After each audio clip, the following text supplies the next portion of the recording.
این بختی ما خدا خواهد. این نصیحت ها در کوچه نمونه کن. این نصیحت ها خدا خواهد بر من کسی تا آشنا کجا که میپرتش من جای ترس ندارم. در یوتیوب میپرتش می گورونه میپرتش می غروندنش که میلیون تا آدم در پرتش جای ترسش نیست.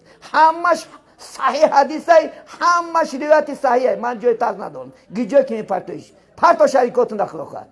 من کانال دارم در نیوی صدای قرآن در کانال است. من یوتیوب کانال دارم. من نمیترسم. من همیشه برآمد میکنم. کجایی نه. تلگرام دارم خدا خواهد به نام مسجد تاج محل. مرحمت گوش کنی در خیلی موضوعه. همه موضوع خدا خواهد است. کدام چیز نمیگیری گوش کن. مقصد ما دوست شما هستیم. ایو نبرار. پگر روز قیامت از باره ما دعوا میکردی که چه نگفتی حقه چه پناش کردی. من تا جون دارم خدا خواهد وعده میتیم که من الله سخنش میرسونم. چی نمود باشد. چی زنا میپرسیم من در حجاب میپرسیم عرق میپرسیم